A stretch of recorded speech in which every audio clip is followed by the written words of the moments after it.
Seigneur, tu nous vois maintenant à tes pieds pour recevoir de toi l'instruction, l'édification dont nous avons besoin, la nourriture que nous voulons prendre ce matin, qui est ta parole. Seigneur, que nos cœurs soient malléables à ton esprit de manière à ce que cette parole porte du fruit en nous, qu'elle croisse et qu'elle fasse grandir la vie du Christ, afin qu'elle puisse se manifester pleinement et inonder ceux qui nous entourent, Seigneur. Pour ma part, je me place devant toi dans une sainte crainte, car ce n'est pas anodin que d'annoncer ta parole. Et Seigneur, je te demande ta grâce, afin que ce soit toi qui parles, et non pas l'homme, au nom de Jésus. Amen. Lors des deux méditations précédentes, donc, nous avons parlé de l'homme qui quitte son père et sa mère pour s'attacher à sa femme.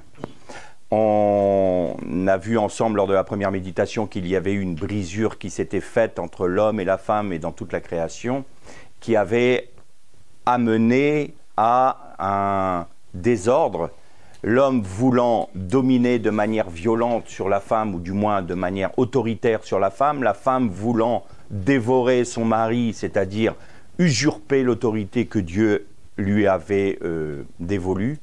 Et il y a maintenant un combat, une lutte entre l'homme et la femme, qui s'exaspère d'ailleurs dans notre génération. Le féminisme n'a jamais été aussi virulent et aussi violent, et les réactions sont soit l'homme quitte totalement sa position, ou alors devient de plus en plus autoritaire. On a fait le parallèle également la dernière fois sur le fait que typologiquement le couple est l'âme et l'esprit. C'est-à-dire que l'esprit doit dominer sur l'âme, l'âme doit être soumise à l'esprit pour exprimer les sentiments et les émotions de Dieu par le Saint-Esprit qui s'exprime à travers le corps. Je voudrais qu'on aille un petit peu plus loin encore aujourd'hui, parce qu'on va aborder un thème qui est justement épineux dans le monde évangélique et dans le christianisme en général, à cause, bien évidemment, de cette lutte qu'il y a entre l'homme et la femme, de cette séparation qu'il s'est fait entre l'homme et la femme, et ce combat entre les deux, la femme voulant dévorer l'homme, l'homme voulant prendre une autorité de manière autoritaire et non pas d'une manière spirituelle. Et vous allez voir que le texte que l'on va lire tout à l'heure pour introduire la méditation est un texte que dans beaucoup d'églises on n'enseigne plus, parce que justement on a peur d'aborder ces sujets-là. Eh bien je vais l'aborder. Et advienne que pourra, peut-être qu'on me jettera des pierres, mais peu importe, la parole est la parole, donc j'annoncerai la parole. Tout d'abord, avant d'aborder ce thème, on va reprendre les points principaux de ce qu'a produit la chute. La chute, donc, a fait une séparation, une division, a créé une brèche dans toute la création qui s'est manifestée entre l'homme et la femme. L'homme, l'Adam, était revêtu de la gloire de Dieu, c'est-à-dire de la lumière divine.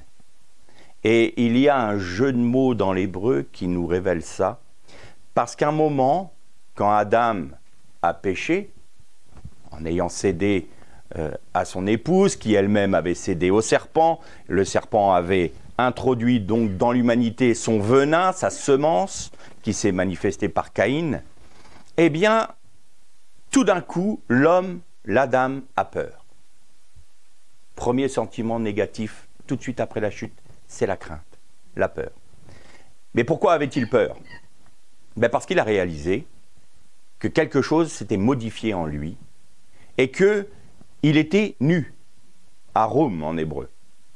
Or, le serpent est arum aussi. C'est le même mot, sagesse ou rusé. C'est le même mot en hébreu, arum. Nu ou rusé, c'est exactement le même terme.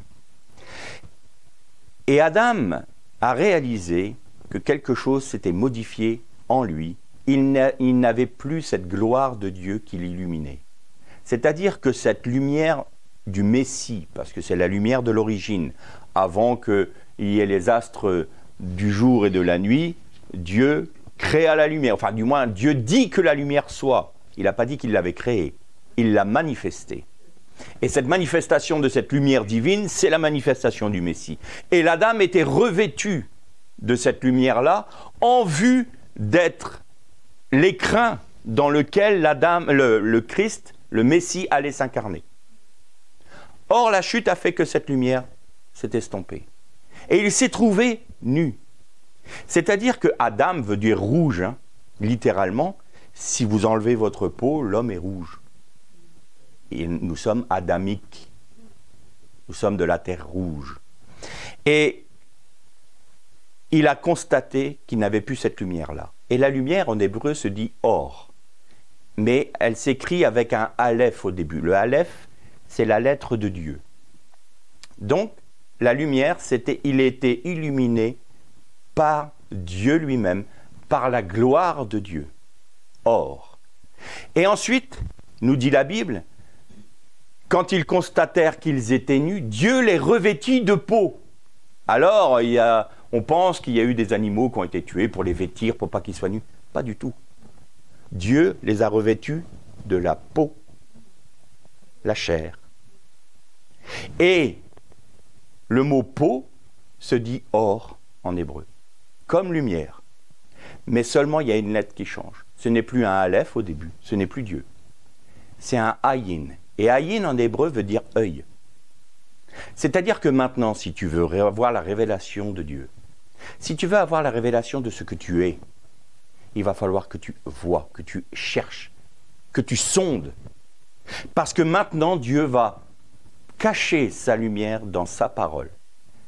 Et c'est à toi d'aller chercher, par la grâce de Dieu. Et donc, on voit que notre chair, notre peau, est quelque chose d'important. Et nous enseigne une chose très importante. Chercher Dieu pour comprendre. Or, la femme a été tirée de l'homme. Il y a eu une ouverture dans cette gloire divine qui revêtait la dame pour retirer la femme. Elle était elle également revêtue de la gloire de Dieu. Mais le péché a tout fait sombrer. Hébreux, dans le texte aux Hébreux au chapitre 10, il nous est dit « Nous avons un libre accès en Jésus-Christ au sanctuaire parce qu'il nous y conduit par-delà le voile qui est sa chair. » Et donc, quand Christ, le Messie, s'est incarné, il a pris notre humanité, il s'est revêtu de notre humanité, et c'est un voile. Pour beaucoup de personnes, en Israël et ailleurs et encore aujourd'hui, Jésus est un homme parmi les autres, qui a fondé une nouvelle religion. Un homme qui était un sage, au mieux, au pire un charlatan pour certains. Et donc, cette humanité qui a été revêtue, qui se manifeste par l'or, mais peau, fait que la réalité du Messie est cachée. Seulement Dieu dit, cherche, observe, regarde, sonde. Et c'est ce que Pierre a fait. Il a sondé. Et il a vu le Messie par-delà le voile qui était sa chair. Il a dit, à quel autre irions-nous qu'à toi, tu es le Fils de Dieu, le Messie. Il a vu le Messie par-delà le voile. Nous avons dit que la dame, dans sa complétude, c'est l'homme et la femme réunis. Et Dieu les a séparés de manière à ce qu'ils se réunissent à nouveau, mais sur la base de l'amour. Nous avons dit ça les dernières fois. Le chrétien qui est racheté par grâce, qui a sondé les Écritures, qui a compris, va se soumettre au gouvernement de Dieu. Parce que c'est une question de gouvernement. Quand il a dit à la femme, tes désirs vont se porter vers ton mari, tes choukas. Donc il y a deux positions, vous vous souvenez, la position négative qui est tu vas vouloir dévorer, et la position positive qui est dire je vais me soumettre volontairement sous l'autorité de la dame, de mon mari, de manière à reformer la dame, mais de manière à être un témoignage vivant de ce gouvernement de Dieu sur sa création. Or, ce gouvernement de Dieu doit se manifester dans le sein de l'Église, puisque nous sommes le corps de Christ. Et le terme il referma la chair à sa place, c'est Vayiskor Basar Tartena. Et Tartena, c'est très particulier. Ça a été traduit par Louis II à la place, à sa place, mais Tartena veut dire qui est au pied d'eux, qui est en dessous, et ça vient d'une racine primaire qui est Toar, qui veut dire humble, humilité. Moralité. Dans le gouvernement de Dieu, quand l'homme est à sa place et quand la femme est à sa place, c'est Dieu, on revient à l'esprit et à l'âme, qui instruit l'esprit de l'homme, l'homme instruit sa femme, et nous retrouvons cette image de Marie qui se met au pied de Jésus, Tartena, pour entendre l'instruction. Et ce n'est pas, et on va le voir tout à l'heure, ce n'est pas du tout une question de hiérarchie ou d'une notion de valeur, que l'homme aurait plus de valeur que la femme. Ça, c'est l'homme déchu qui a fait ça, qui a fait en sorte que la femme soit un sous-être, un être vil, un être qui doit être rabaissé, un être qui doit être négligé. Pire, dans certaines religions. Ce n'est pas du tout la pensée de Dieu. Et vous allez voir qu'on est parfaitement égaux à la fin de la méditation, parce que là, les sœurs vont en prendre un petit peu, donc il faut quand même qu'on rééquilibre après. Mais les hommes en ont pris pas mal les dernières fois aussi. Donc, pour étayer notre méditation, je vous invite à lire dans la première épître aux Corinthiens, au chapitre 11, et on va lire à partir du verset 3. 1 Corinthiens 11, à partir du verset 3. « Je veux cependant que vous le sachiez, la tête de tout homme, c'est le Christ. La tête de la femme, c'est l'homme, et la tête du Christ, c'est Dieu. Tout homme qui prie ou qui parle en prophète, la tête couverte fait honte à sa tête. Mais toute femme qui prie ou qui parle en prophétesse, la tête non couverte d'un voile, fait honte à sa tête. C'est comme si elle était rasée. Si une femme ne se couvre pas d'un voile, qu'elle se coupe aussi les cheveux. Et s'il est choquant qu'une femme ait les cheveux coupés ou rasés, qu'elle se couvre d'un voile. Un homme ne doit pas se couvrir la tête d'un voile puisqu'il est l'image de la gloire de Dieu. La femme, elle, est la gloire de l'homme. En effet, ce n'est pas l'homme qui a été tiré de la femme, mais la femme de l'homme. Et ce n'est pas l'homme qui a été créé à cause de la femme, mais la femme à cause de l'homme. C'est pourquoi la femme doit avoir sur la tête une marque d'autorité à cause des anges. Toutefois, dans le Seigneur, la femme n'est pas sans l'homme, ni l'homme sans la femme. En effet, tout comme la femme a été tirée de l'homme, de même l'homme naît par la femme, et tout vient de Dieu. Jugez-en vous par vous-même. Convient-il qu'une femme prie Dieu sans être couverte d'un voile? La nature elle-même ne nous enseigne-t-elle pas qu'il est déshonorant pour l'homme de porter des cheveux longs, alors que pour la femme c'est une gloire? Car déjà sa chevelure l'habille, ou est un voile, mais on va voir ça un peu plus en détail tout à l'heure. Mais si quelqu'un se plaît à contester, nous n'avons pas une telle habitude, et les églises de Dieu non plus. Alors là, voilà le texte qui fait beaucoup couler d'encre, et sur lequel on se divise beaucoup. Oui, tu voulais dire quelque chose? À cause des anges, oui. Justement, on va en parler. Tout à fait. Donc on revient à cette notion de pourquoi la femme porte un voile, pas l'homme.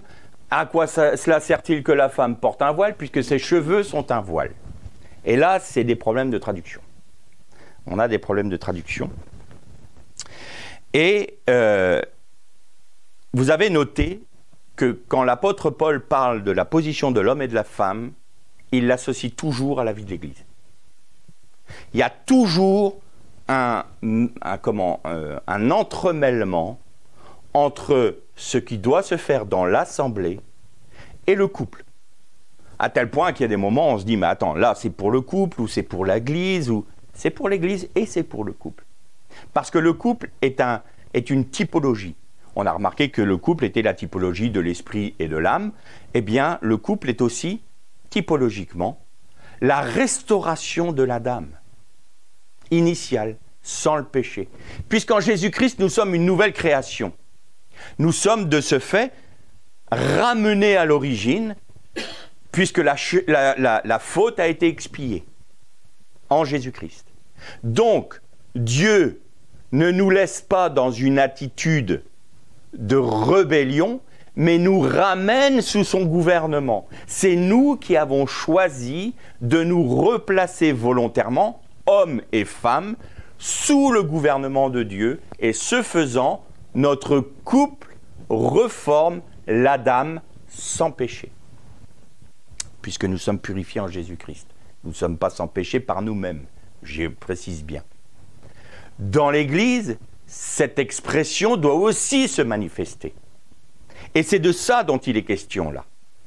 Alors, souvent on se dit, ah oui, mais alors la femme qui se coupe les cheveux, qui se rase la tête, et puis elle porte un voile, oui, mais porter un voile, c'est encore du patriarcat, c'est l'homme qui veut dominer sur la femme, donc comme mes cheveux sont un guise de voile, me sert de voile, eh bien, on ne va pas faire ça parce que moi je ne me soumettrai pas à un autoritarisme masculin. Voilà, ça, on l'a dans l'Église aussi.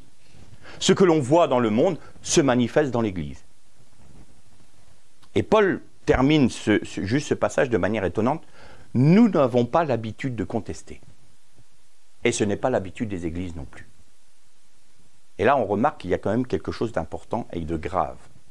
Et je dis souvent, si le voile pour la femme et le non-voile ou le non-couvrir la tête pour l'homme est un tel problème aujourd'hui dans l'Église, c'est que ça a une importance capitale spirituellement. Autrement, ça ne serait pas aussi combattu. Vous allez, il y a des frères et des sœurs qui sont capables d'aller dans la rue, de subir les moqueries, les crachats et tout ça, pour parler de Jésus, sans aucun problème. On dit à nos sœurs, il faut porter un voile parce que c'est important? Certainement pas. Pourquoi? Parce qu'il y a une raison spirituelle. Quand il est dit de la femme qui est tirée de l'homme, donc elle est tirée de son côté, et l'épouse du Christ a été tirée de son côté également. On l'a vu avec le mot sagar, qui est la lance qui a percé le côté de Jésus. C'est à ce moment-là que l'épouse du Messie a pu naître, a pu être créée. Ensuite, quand Jésus a soufflé sur ses disciples, il lui a donné la vie par l'Esprit. Et donc, l'homme et la femme reforment l'Adam, mais l'Église, qui est le corps du Christ, est censée former le dernier Adam. L'Église est censée compléter son époux. Et comment cela se produit-il?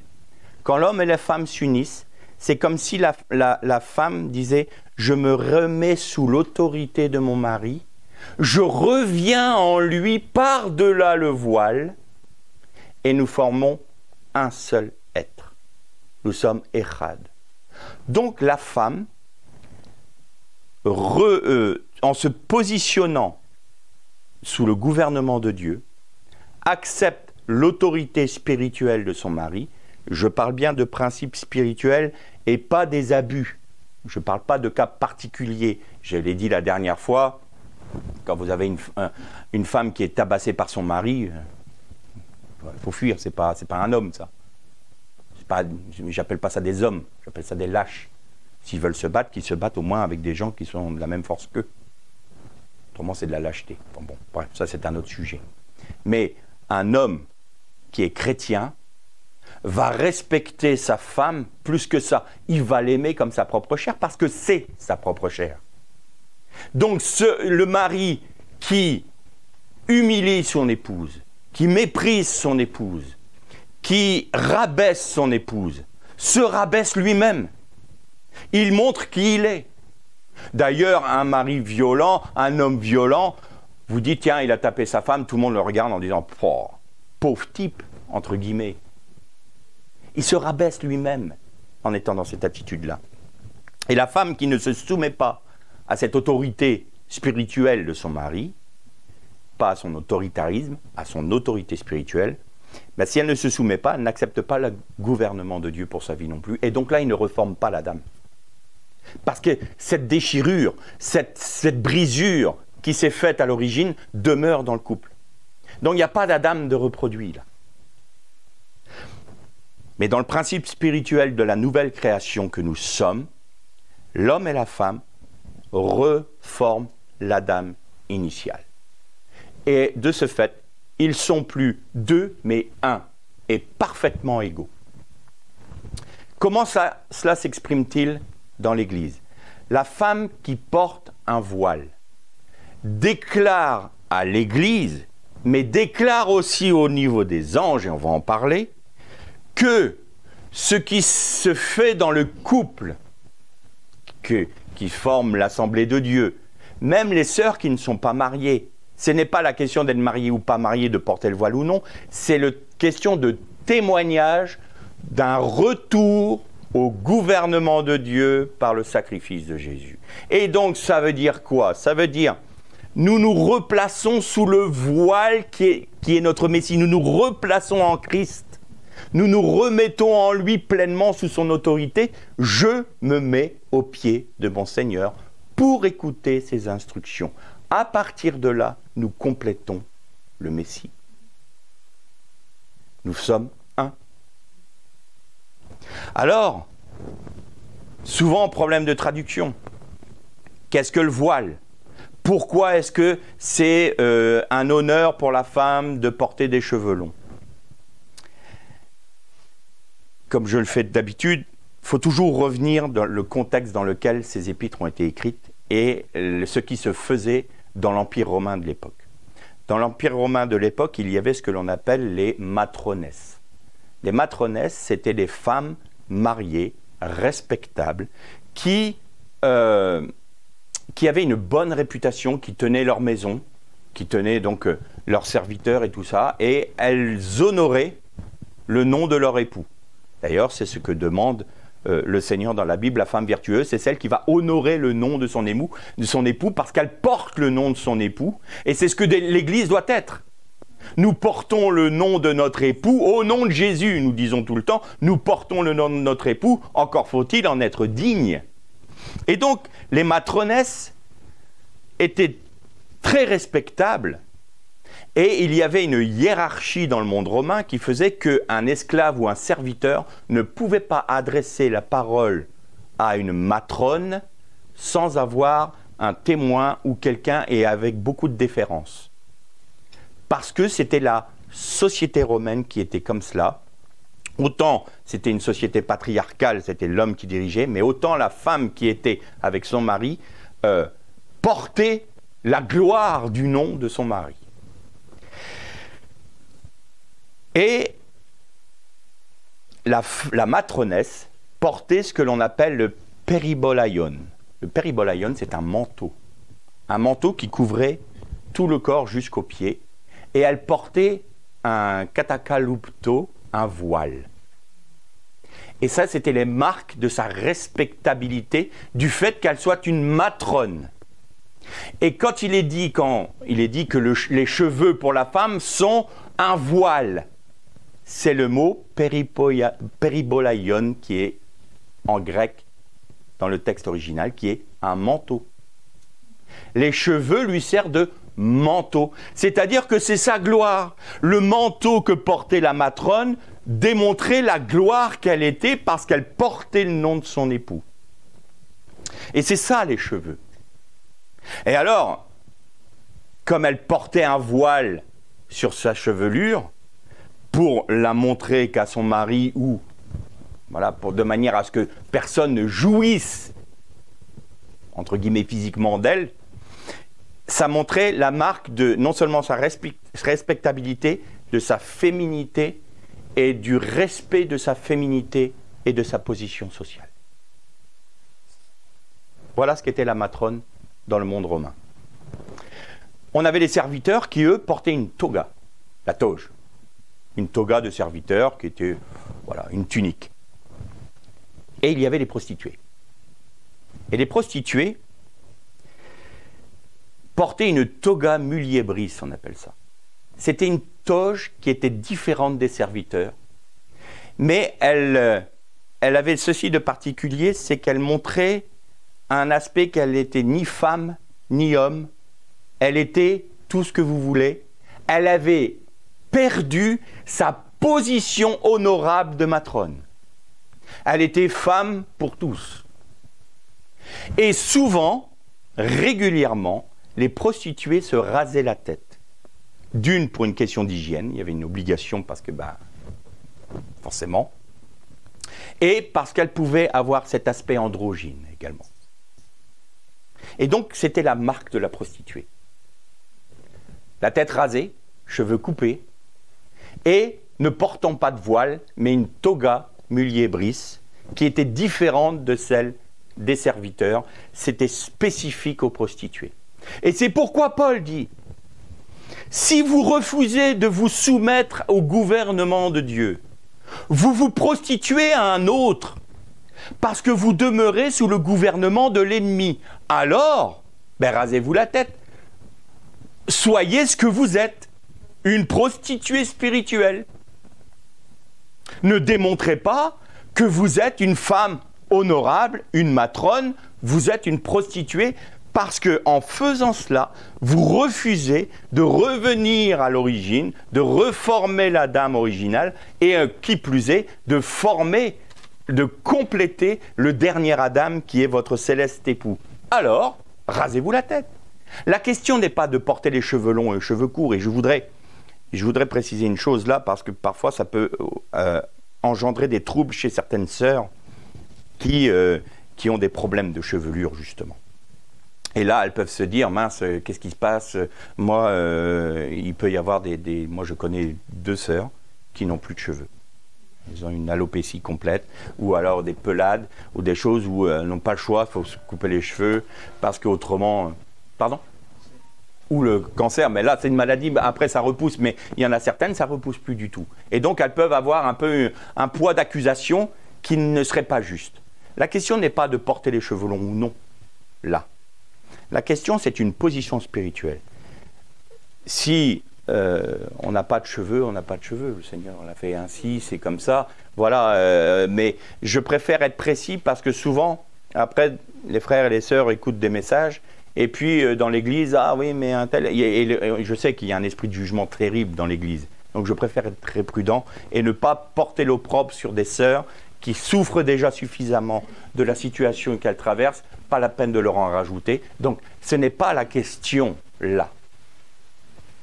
Ça voulait dire, rasez-vous la tête volontairement parce que vous êtes une prostituée spirituelle, que vous ne voulez pas vous soumettre au gouvernement de Dieu. C'est autre chose, hein. C'est bien la typologie d'une position spirituelle. Voilà, ceci étant dit, c'est plus précis. Alors, pourquoi il est dit à cause des anges? C'est comme surprenant. Eh bien, c'est toujours ce même principe. Le mot « or ». Vous êtes voilé maintenant. Vous devez sonder. Vous n'êtes plus en contact direct avec Dieu. La créature qu'est l'homme n'est plus en contact direct avec, comme la dame. La dame voyait Dieu face à face. Et ça ne l'a pas empêché de se rebeller contre lui. Alors maintenant, l'homme doit chercher Dieu. Et Dieu se laisse trouver par lui.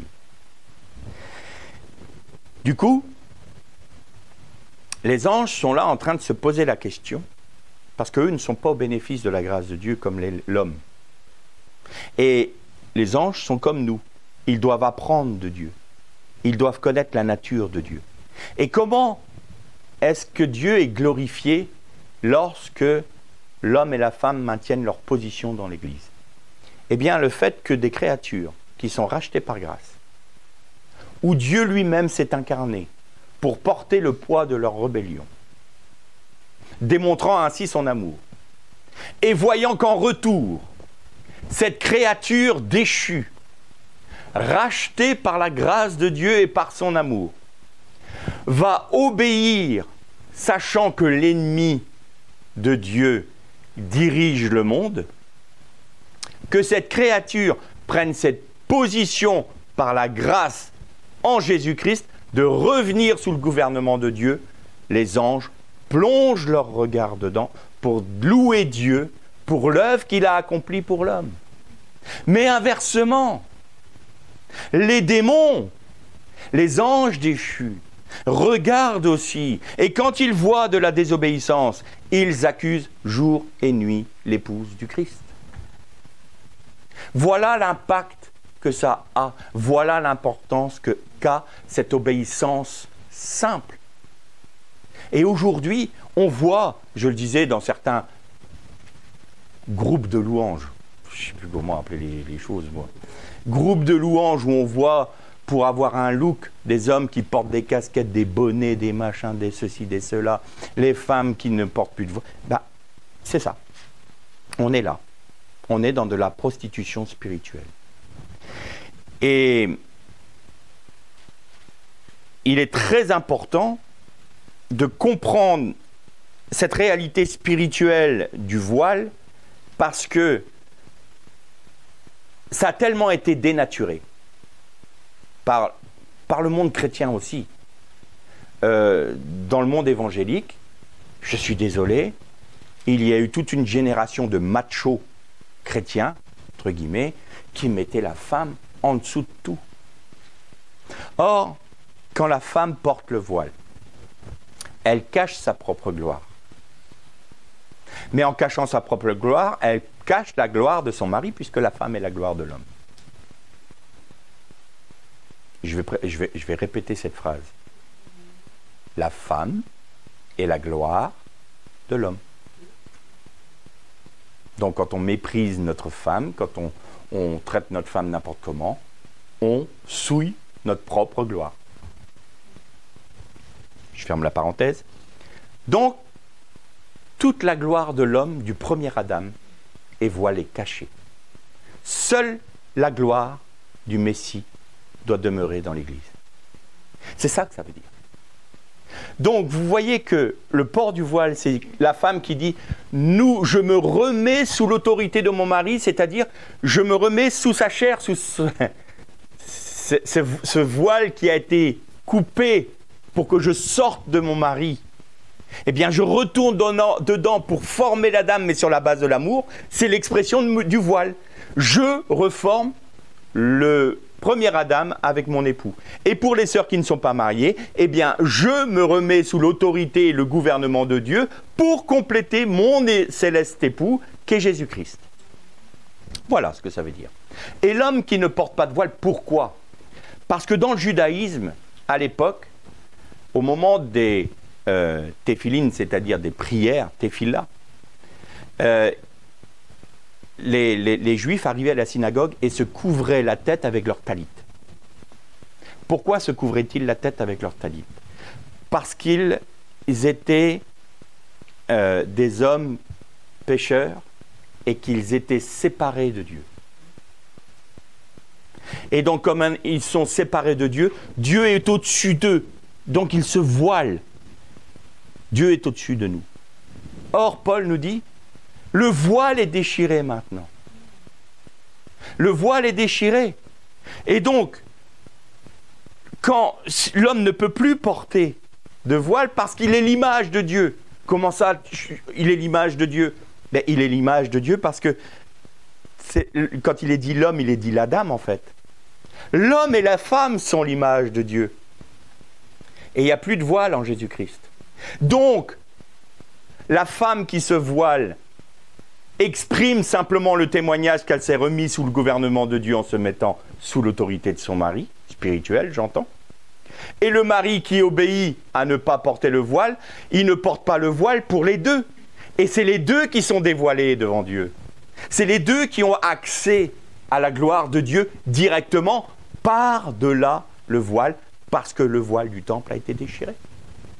Donc l'homme et la femme sont parfaitement égaux, mais ils se complètent dans l'obéissance, et alors la gloire de Dieu leur est pleinement dévoilée, puisque le voile du temple a été déchiré. Donc ils ont un accès libre en Jésus-Christ, par son sang, à Dieu lui-même. Et vous voyez que ce n'est pas une question d'abaisser la femme ou de relever l'homme, ils sont parfaitement égaux. Seulement, ils se complètent.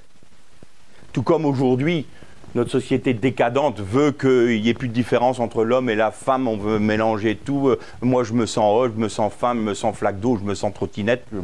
On se sent plus...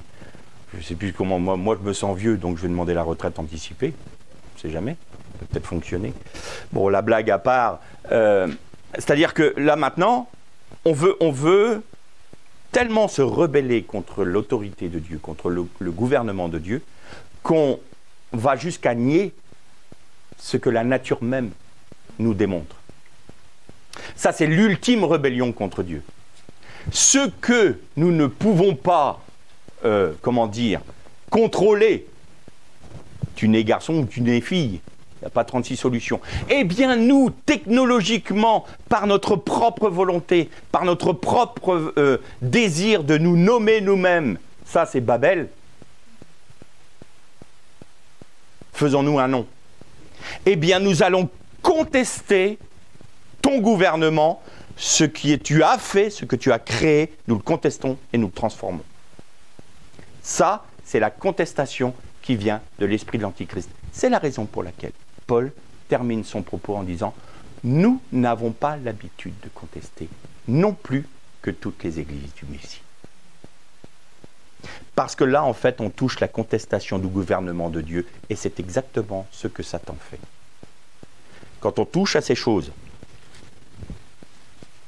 sans les comprendre, alors il est toujours bon de comprendre le pourquoi du voile, le pourquoi du pas de voile pour le mari, et vous constatez que nous sommes dans une position où Dieu va diriger toute chose, où c'est lui qui maintenant, devant les anges, peut dire « Regardez cette église, regardez cette assemblée.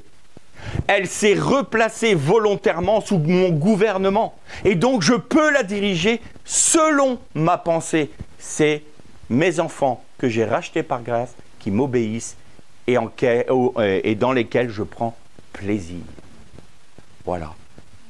C'est seulement ça. Ce n'est pas la femme qui est un sous-être. Et alors, Paul nous dit que si la femme prie ou prophétise sans porter de voile, ou que l'homme prie ou prophétise en portant un voile, il déshonore sa tête. Déshonorer, c'est katechouko en grec, et cette racine vient de eichos. Eichos, c'est il va le défigurer, il va le dénaturer.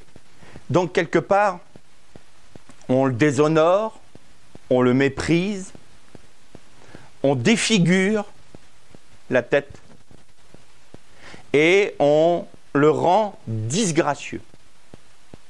Donc la femme, ne portant pas le signe de l'autorité dont elle dépend, va déshonorer son époux, puisqu'elle va dire « je ne suis pas fière de porter son nom, je n'ai pas envie de compléter la dame, je n'ai pas envie d'être du tout dans cette position où nous sommes un devant Dieu, donc je déshonore son nom, mais je les défigure, parce que comme je veux le dévorer, je veux que sa position soit atténuée, je veux atteindre la position qui lui est donnée et le remplacer. Je le rends disgracieux. Tout comme l'homme. L'homme qui déshonore Christ va rendre disgracieux son époux, le Messie, va le défigurer. Comment le Messie a-t-il été défiguré? En étant fouetté, en étant crucifié. Moralité. Quand nous faisons ça, hommes et femmes, nous recrucifions Christ. Nous redénaturons l'image du Christ. Nous le refrappons de la verge. Du fameux fouet romain qui a déchiré ses chairs. Nous reproduisons la même chose.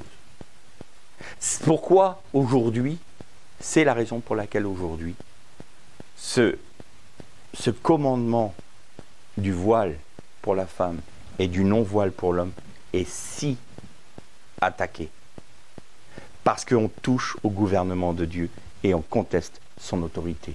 Et quand on prie ou prophétise, on profane le nom de Dieu parce qu'on lui dit « Nous ne voulons pas nous soumettre à ton gouvernement, mais nous voulons malgré tout t'atteindre. Nous voulons malgré tout toucher ton trône. Nous portons atteinte à la gloire de Dieu. » Et qui a porté atteinte au trône de Dieu? C'est Amalek. C'est l'esprit d'Amalek. Et Amalek, c'est Satan. C'est le peuple qui frappe. Amlak. Amalek, le peuple qui frappe. Quand nous sommes animés par cet esprit d'Amalek, nous refrappons le Christ. Et nous dénaturons son image. Et nous déshonorons son nom. C'est la raison pour laquelle, je pense, de par sa désobéissance, l'Église est si faible aujourd'hui, parce qu'elle n'est pas le témoignage du Messie, elle est le témoignage d'une rébellion. Et Paul est très clair, il dit, vous ne voulez pas vous mettre sous le gouvernement de Dieu, eh bien, ok, pas de problème, vous avez totalement la liberté de le faire. Seulement, portez les marques de cette désobéissance. Ne vous voilez pas, rasez-vous la tête, montrez que vous êtes des prostituées spirituelles. Soyez clairs. Vous voyez comme quoi c'est très important, l'homme quittera son père et sa mère et s'attachera à sa femme et ils seront echad. Et si nous obéissons à cela, nous ne permettons plus à Amalek de frapper. Et donc les assemblées, tous les chrétiens sont un en Christ. Nous sommes echad et nous sommes tous réunis sous le gouvernement de Dieu pour obéir à sa parole et à ses commandements. Alors le voile est totalement déchiré pour tous les enfants de Dieu. Ils viennent devant Dieu comme un seul être. Echad. Nous sommes un, l'homme et la femme, qui sont eux-mêmes un en Christ, qui lui-même est un en Dieu. Je te prie, Père, pour qu'il soit un, comme nous sommes un. Je te prie pour qu'il soit echad, comme nous sommes echad. Et je terminerai sur un dernier point. Les anges aussi, l'ange en hébreu, c'est malach, et malach, c'est un envoyé. Mais il est envoyé avec une autorité. Les ministères dans l'Église, les anciens que Dieu a établis dans l'Église, sont des envoyés dans l'Église pour justement conduire l'Église, édifier l'Église. Et donc, à ce titre, ils sont aussi des malachim, des anges, des envoyés. Et si les anges célestes plongent leur regard dans ce témoignage de manière à soit glorifier Dieu, soit nous accuser, en fonction de notre obéissance ou de notre désobéissance, eh bien, le fait de garder cette position et de porter ce témoignage de la position de l'homme et de la femme dans l'Église rappelle aux anciens de l'Église que l'Église doit être soumise à Christ. Que l'Église dans son ensemble, une femme qui porte un voile est un témoignage silencieux pour les autorités de l'Église que celle-ci doit demeurer sous l'autorité de son époux. Et donc on ne fait pas n'importe quoi. On conduit l'Église, on dirige l'Église sous l'autorité de notre céleste époux. C'est-à-dire que les anciens de l'Église doivent être aux genoux, aux pieds du Messie pour recevoir ses instructions et conduire l'Église dans le chemin que Dieu leur a montré. Autrement, ils sont eux-mêmes animés par un esprit de prostitution et conduisent toute l'Église dans la prostitution. Et là, l'Église a le devoir de dire aux anciens « Stop, on n'est pas d'accord avec ça ». Tout comme la femme peut se porter devant contre son mari pour dire « Je ne suis pas d'accord avec la décision que tu prends parce qu'elle n'est pas selon le cœur de Dieu », eh bien l'Église aussi peut se poser devant l'autorité qui a été mise, si l'autorité se fourvoie, et lui dire « Nous ne sommes pas d'accord avec ça parce que la Bible nous dit que... » Et vous nous conduisez dans quelque chose qui va à l'encontre de ce que la parole dit. Donc, soit vous vous reprenez, soit on va être obligé de prendre, de prendre des mesures à votre encontre. Ça s'appelle aussi la discipline de l'Église. Et c'est pour ça que Paul dit, si vous avez quelque chose, un reproche à faire à un ancien, parlez-en avec tous les anciens. Parce que là, on touche l'autorité de l'Église. Mais un ancien peut très bien aussi se fourvoyer. Hein. On n'est pas infaillible. Hein. Je ne suis pas infaillible, loin de là. Loin de là. Et il faut qu'on puisse venir me voir en disant « là, tu te trompes, mon petit bonhomme. On n'est pas d'accord avec ça. » C'est salutaire pour moi. C'est salutaire pour tous. C'est de manière à enlever l'esprit d'Amalek du sein de l'Église. Et pour enlever l'esprit d'Amalek, pour qu'on ait cette position d'autorité qui va enlever cet esprit d'Amalek qui frappe le corps de Christ pour le dénaturer et pour déshonorer notre Seigneur, eh bien, il faut que l'on soit témoin de cette nouvelle création que nous sommes. Donc revenir à l'origine, compléter l'Adam, compléter notre céleste époux pour que lui seul soit glorifié, la gloire de l'homme étant totalement occultée. Alors, le nom du Seigneur repose sur nous, il se glorifie, il est élevé, son nom et son être est élevé au milieu de nous, et quand Christ est élevé au milieu d'une assemblée, il attire les hommes à lui. L'air les shalom.